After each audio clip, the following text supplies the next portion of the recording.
The Lord be with you. I'm Deacon Keith Fournier, and our first reading is from the first letter of the Apostle Paul to the Thessalonians. We want you to be quite certain, brothers, about those who have fallen asleep, to make sure that you do not grieve for them as others do, who have no hope. We believe that Jesus died and rose again, and that in the same way, God will bring with him those who have fallen asleep in Jesus. We can tell you this from the Lord's own teaching, that we who are still alive for the Lord's coming will not have any advantage over those who have fallen asleep. At the signal given by the voice of the Archangel and the trumpet of God, the Lord himself will come down from heaven. Those who have died in Christ will be the first to rise, and only after that shall we who remain alive be taken up in the clouds together with them to meet the Lord in the air.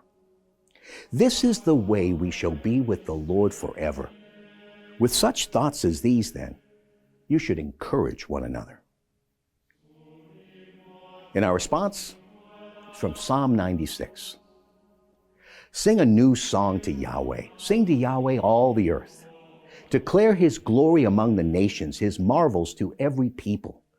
Great is Yahweh, worthy of all praise, more awesome than any of the gods. All the gods of the nations are idols. It was Yahweh who made the heavens. Let the heavens rejoice and earth be glad. Let the sea thunder and all it holds. Let the countryside exult and all that is in it, and all the trees of the forest cry out for joy at Yahweh's approach. For he is coming to judge the earth. He will judge the world with saving justice and the nations with constancy. A reading from the Holy Gospel according to St. Luke.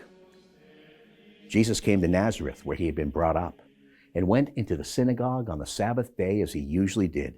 He stood up to read, and they handed him the scroll of the prophet Isaiah.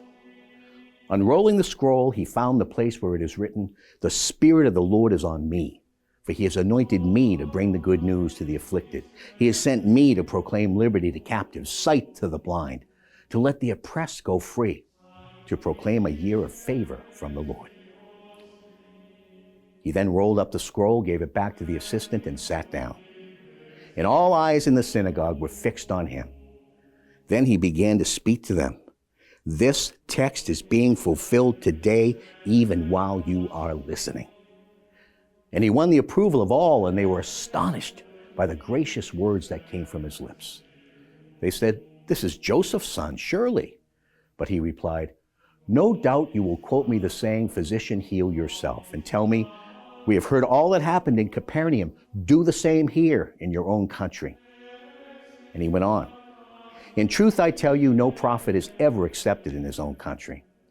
There were many widows in Israel, I can assure you, in Elijah's day, when heaven remained shut for 3 years and 6 months, and a great famine raged throughout the land. But Elijah was not sent to any of these. He was sent to a widow in Zarephath, a town in Sidonia. And in the prophet Elisha's time, there were many suffering from virulent skin diseases in Israel. But none of these was cured, only Naaman the Syrian."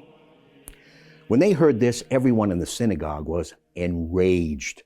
They sprang to their feet and hustled him out of the town, and they took him up to the brow of the hill their town was built on, intending to throw him off the cliff. But he passed straight through the crowd and walked away. The Gospel of the Lord.